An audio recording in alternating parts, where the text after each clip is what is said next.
बिस्मिल्लाहिर्रहमानिर्रहीम। अस्सलाम वालेकुम। आपका दोस्त सलमान हैदर। दुआ है परवरदिगार से कि उसने आपको और आपके अहले खाना को अपनी हिफ्ज़ व अमान में रखा हुआ। जो रेगुलर मेरे व्यूवर्स में बड़े अच्छे से जानते हैं कि हम तनकीद बराए तनकीद के भी कायल नहीं और बहस बराए बहस के भी नहीं, लेकिन इतना तय है कि सारी दुनिया कह रही थी स्वाय इनके अपने लोगों के कि भारत के साथ ताल्लुकात का देखते हुए ना भारत में पाकिस्तान के वज़ीर ख़ारजा का जाना बनता नहीं है, और उसके सबरा जो दुनिया कह रही थी बिल्कुल दुरुस्त ही साबित हुआ। आपको इतने हैरान कुन इंकिशाफ करने जा रहा हूँ अभी मैं आपके सामने, जो पाकिस्तान का मीडिया आपके सामने बिल्कुल भी नहीं चलाएगा। जो चीज़ें मैं आपके सामने इस वक्त डिस्क्लोज करने जा रहा हूँ, आगे भी बताऊंगा आज की रैली के हवाले से, आगे भी बताऊंगा चीफ जस्टिस की बेगम की कॉल के हवाले से, काफ़ी चीज़ें हैं जो मैंने आपके साथ डिस्कस करनी है, लेकिन मैं आपको ये चीज़ पहले लेके चलना चाह रहा हूँ। अच्छा जी, और सब जानते थे कि वज़ीर ख़ारजा का इस वक्त इंडिया के ताल्लुकात को देखते हुए जाना बनता नहीं है, और तनकीद भी बहुत की गई थी, और बात भी यही थी कि भारत इस दौरे का नाजायज़ फ़ायदा ही उठाएगा, और वही हुआ। इसकी दो वजूहत थी ना। पहली बात तो ये, एक तो वहाँ इलेक्शन हो रहे हैं, तो भारत कभी भी उस तरीके से पाकिस्तान को वेलकम नहीं करेगा, बल्कि इससे पाकिस्तान की जगहसाई ही होगी, और हुई। ठीक है जी, मैं बल्ले बल्ले नहीं कर सकता।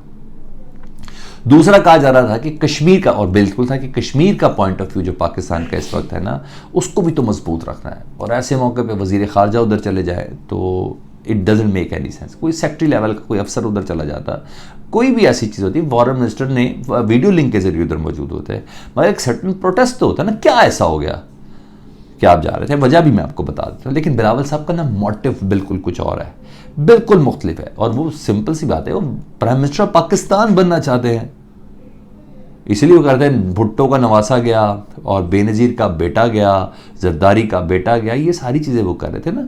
तो प्राइम मिनिस्टर बनना चाहते, तो इसलिए कोई भी जो लॉबिंग वाला आंसर है ना, उसका वो मौका जाने का भी नहीं देते बिलावल साहब। और एक साल में हमने देख भी लिया, बिल्कुल वो अलग स्क्रिप्ट पर होते हैं, और वो अपना पॉलिटिकल सीवी मजबूत करें। मेरी बात को बहुत एहतियात से और गौर से सुनिएगा, मैं भी बोलते हुए बहुत एहतियात कर रहा हूँ। तो अपनी पॉलिटिकल सीवी को वो मजबूत करना चाहते हैं, बल्कि इंटरनेशनल डिप्लोमेटिक सीवी को वो ज़्यादा मजबूत करना चाहते हैं कि जी हाँ, दुनिया में ये मैटर करती है, कोई शक नहीं है ना किसी भी फॉरेन मिनिस्टर के लिए। मगर फॉरेन मिनिस्टर ने फॉरेन मिनिस्टर रहना नहीं है ना, ये उसकी नेट प्रैक्टिस जरदारी साहब करवा रहे हैं। इसलिए मिनिस्ट्री भी वो लेके दी जिसकी डिलीवरेंस ही कोई नहीं है, जिसकी आज तक डिलीवरेंस ही कोई नहीं है। कोई मुझे इंटरनेशनल मुद्दा बता दें पाकिस्तान ने जिसमें पार्टिसिपेट करते हुए बिलावल साहब ने एंडी कर दी हो।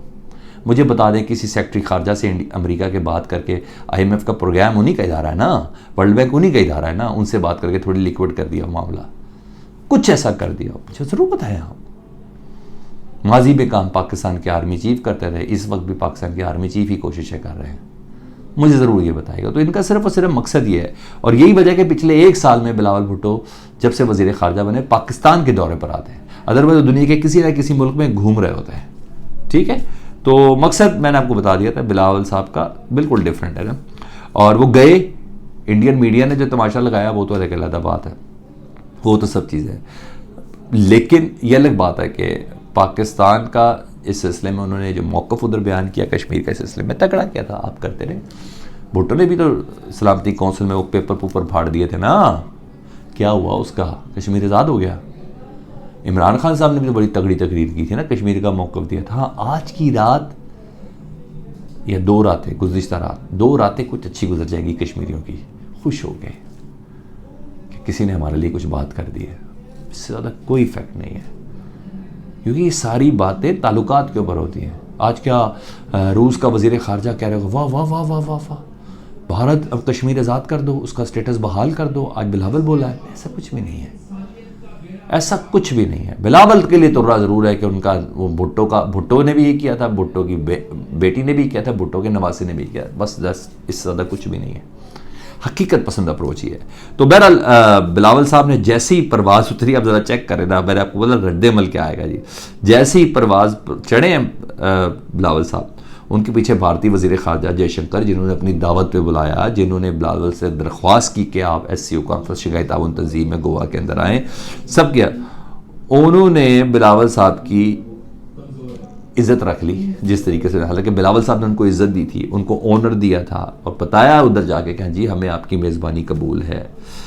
प्रेस कॉन्फ्रेंस की जैसे बिलावल साहब ने टेक ऑफ किया, जयशंकर साहब ने वज़ीर ख़ारजा ने उन्हें बिलावल भुट्टो जरदारी के साथ से मुतल्लिक़ कहा कि मैंने बिलावल भुट्टो जरदारी के साथ शंघाई ताउन तंजीम कॉन्फ्रेंस में वही सलूक किया जो दहशतगर्दी की सनत को फरोग देने वाले मुल्क के तर्जुमान के साथ करते हैं। सर इससे बड़ा कोई तमाचा है? आप जिस बंदे की दावत पे गए हो भारत में, उसके मुल्क में, और जो मेज़बान आपसे मुतल्लिक ये कह रहा है कि मैंने आपके साथ वो सलूक किया जो आगे मैं दोबारा रिपीट नहीं करना चाहता। सर इसलिए कह रहा था, और इसलिए लोग कह रहे थे कि किसी सेक्रेटरी लेवल के बंदे को भेज देते, अपनी इज्जत भी रह जाती, पाकिस्तान की भी थोड़ी रह जाती। मगर फिर बोला आपका मोटिव कुछ और है, आपका मोटिव कुछ और, कोई वजह नहीं है। अच्छा सुने आगे जी। ये इमरान खान पर इल्ज़ाम लगाते थे कि आपने भारत के साथ बहुत नरम रवैया रखा हुआ है। आपने, आपकी इस हरकत ने और उसके बाद आपके मेज़बान के दिए हुए कलमात ने आपकी भारत के सिलसिले में पॉलिसी का, फॉरेन पॉलिसी को कोलैप्स कर दिया। आप बड़े खुश, आपने एयरपोर्ट से उतरते ही एक प्रेस कॉन्फ्रेंस भी कर डाली, उसमें भी बड़े नारे बजाए आपने, फिर बताया मैं इस्लामाबाद यहाँ से जाऊँगा, चीन का वज़ीर ख़ारजा मेरा इंतज़ार कर रहा है, अफ़गानिस्तान का भी ट्राइलेटरल कॉन्फ्रेंस में इंतज़ार कर रहा है। क्या किया आपने ये? बस मैंने यही कहना था। हाँ जो किया वो सुन ले जी।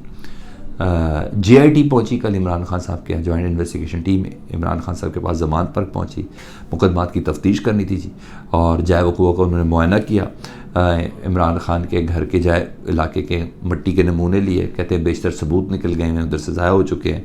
इमरान खान से पूछा कि पेट्रोल बम आपके यहाँ चलाया गया? तो उन्होंने कहा जी पेट्रोल बम तो हमारे यहाँ नहीं चलाया। इमरान खान साहब ने तरदीद कर दी, और बाहर ये कहा जाता है कि ईद के बाद चीज़ें तेज़ होगी, और बिल्कुल लग भी ऐसा रही है। JIT की मूवमेंट इससे अंदाज़ा लगा सकते हैं। अचानक जज के तब्दील होने के बाद तोशा खाना में 10 मई को इमरान खान साहब को ज़ाती हैसियत पर बुला लिया कि आपने फ़र्द जुर्म होना है। इद्दत वाले केस में ओन चौधरी साहब अचानक उधर से नमूदार हो गए जी, और महफूज फैसले सुना दिए गए। तो ये सारी चीज़ें ना बता रही कि हुकूमत किसी फ़ाइनल प्लान की तरफ जा रही है, लेकिन मैंने बताया हुकूमत के फ़ाइनल प्लान नहीं, अल्लाह के प्लान चलेंगे। और हाँ प्लान में ये भी चीफ जस्टिस पाकिस्तान ने कल यही कहा था ना कि 14 मई की तारीख तक नहीं बैठे रहेंगे, हम आगे भी बढ़ेंगे, यानी आइन पर अमल दरामद करेंगे। कैटेगोरिकली क्लियर मैसेज था कि भाई हमने तो अन्य दल की कार्रवाई लेके चल ली है, जुम्मे का दिन है, आप लोगों को गुफ्तगू कर लें, हम एक मज़ाकरातकार का, सहूलतकार का एक किरदार जरूर अदा कर सकते हैं, इससे ज़्यादा कुछ नहीं, हमने तो आइन के ऊपर चलना है। इनको पता चल गया बिल्कुल, मैंने कहा तेज़ धार बिल्कुल चीफ जस्टिस ने निकाल के सामने रख दी थी। तो ने कहा ओके अच्छा ऐसी बात है, पहले सास थी अब बीवी कर देते हैं। प्रॉक्सीज है ना मुख्तलिफ रिपोर्टर्स वगैरह भी, तो असदूर भी ऐसे ही, तो असदूर साहब ने इंकशाफ कर दिया। पहले भी उनकी खबर गलत थी कि चीफ जस्टिस ऑफ पाकिस्तान की आर्मी चीफ से मुलाकात हुई है, अब फिर उनकी ये खबर है कि जी एक अदद कॉल पता चल गई है, अभी उनके पास नहीं आई ना, पता फीड करते हैं ना, फीड किया जाता है ना आगे कि आप ये चला दे ज़रा कि chief justice of Pakistan Umar Ata Bandial की बेगम की कॉल इमरान खान साहब के साथ पकड़ी गई है। यार क्या बात है, ऐसे खेलते हैं। अच्छा जी, तो वो मिल गई है जी, और जल्द वो लीक हो जाएगी। दबाओ प्रेशर, जो कुछ भी बनाना बना लें, टांगे इनकी कहाँ पर, इसलिए ये बोंगियाँ मार रहे हैं। बंदियाल साहब गुस्सा नहीं दिखा रहे, कल भी उन्होंने कहा हम गुस्सा कर सकते नहीं, हमने तहम्मुल के साथ रखना है, हमने किसी किस्म की कोई गलती नहीं करनी है ना। आइन हमारे लिए सब कुछ है, हम कुछ नहीं है।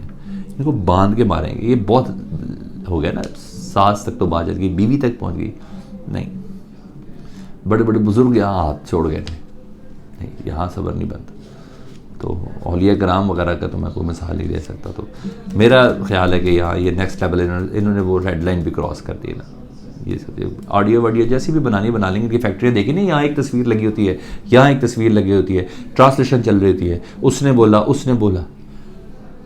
सर महान है वो एजेंसियाँ जो इनको रिकॉर्ड कर करके दे रही है, और महान है ये लोग, फिर वो एक पूरा एक डिपार्टमेंट है जिस पे ये सारे काम हो रहे हैं। लेकिन बहरहाल ये हो रहा है। आज इमरान खान साहब ने निकलना चीफ जस्टिस ऑफ पाकिस्तान के साथ ज़ाहिर यकजहती के लिए, आइन पाकिस्तान और उसके अमल दरामद के लिए, और उसको उसके तहफ़्फ़ुज़ के लिए पूरे मुल्क में रैलियाँ, लेकिन लाहौर की रैली की क़यादत इमरान खान साहब खुद करेंगे, और ख़ुद भी करेंगे और पूरा मुल्क भी निकलेगा। ये रिहर्सल है तहरीक इंसाफ की इंसाफ लेने के लिए। मैं आपको बता दूँ, ये छोटी मोटी चीज़ नहीं समझेगा, चीफ जस्टिस के साथ खड़े होने की ये रिहर्सल है। और मुझे ऐसा लगता है कि इमरान खान साहब कोई ऐलान भी कर सकते हैं, कोई डेडलाइन भी दे सकते हैं, मुझे ऐसा लगता है, क्योंकि ये मुज़ाकरात वाले माहौल नहीं है जो ये बना रहे हैं। मुझे तो कोई भी शायबा नहीं लग रहा। आपको लगता है मुझे फीडबैक में ज़रूर बताइएगा। अपना बहुत ख्याल रखें। अल्लाहुम्मा सल्ली अला मुहम्मद व आले मुहम्मद।